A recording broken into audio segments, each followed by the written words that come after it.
Mark Brouker in San Diego, California, Brouker Leadership Solutions. I hope you're doing well wherever this finds you. Hey, this is the third part of a series under the umbrella of addressing poor performance. Not surprisingly, it's the number one stressor for leaders. It was certainly the number one stressor for me. And so we're going to continue to talk about this. And what we talked about, I guess, one common theme is team performance is not dictated by what the leader says. It's dictated by what the leader tolerates. Again, it's really it's a kind of a profound concept. Team performance isn't dictated by what the leader says. It's dictated by what the leader tolerates. So if you tolerate poor performance, you just set the standard. So we're going to talk about it. So the first thing we talked about a couple of weeks ago was to have some flexibility when you're having these difficult conversations. You may be near a breakthrough because you're the employee, whatever. Maybe they didn't get their promotion, they didn't get the raise, they didn't get. Maybe you had to talk to them about poor performance.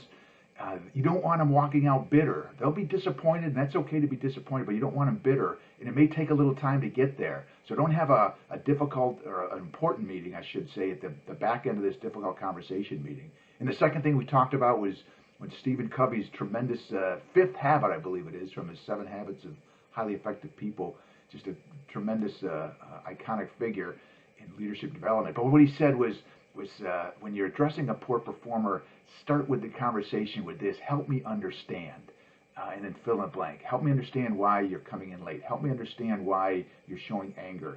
And then listen with your heart, as Colin Powell used to say, and I've read about him.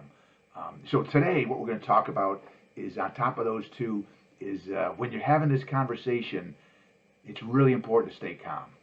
Don't overreact, is another way to put it. And I got to tell you, early on in my career, I didn't do well at this. I think I said this the last couple of times. What I would tend to do, I'd tend to ignore the poor performance, hoping it would go away. And just recently, a good leader, a mentor of mine said, hope is not a strategy. And I'd hope it would go away, this poor performance. It never did. It always got worse. And the longer it went on, the more angry I would get. And then by the time I did address it, it was easy for me to get angry and not stay calm. So when I went into command, when I was commanding officer of Bremerton, Naval Hospital, Bremerton, the beautiful Pacific Northwest, I got some great mentor from a good mentor of mine. And she's told me, she goes, Mark, when you're having a difficult conversation, you got to stay calm.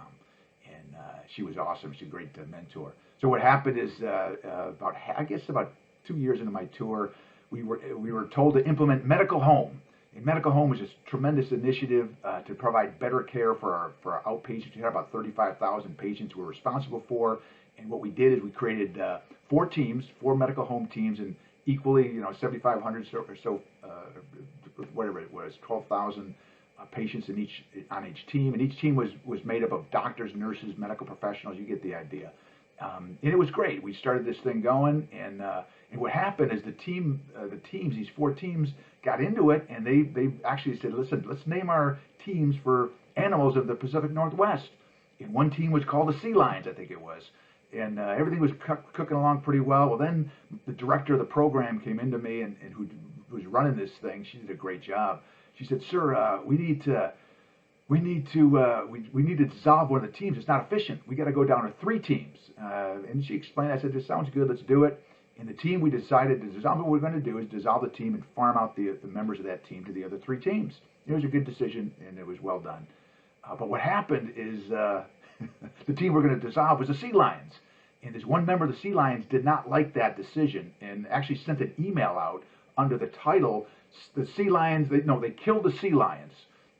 All capitals, exclamation point.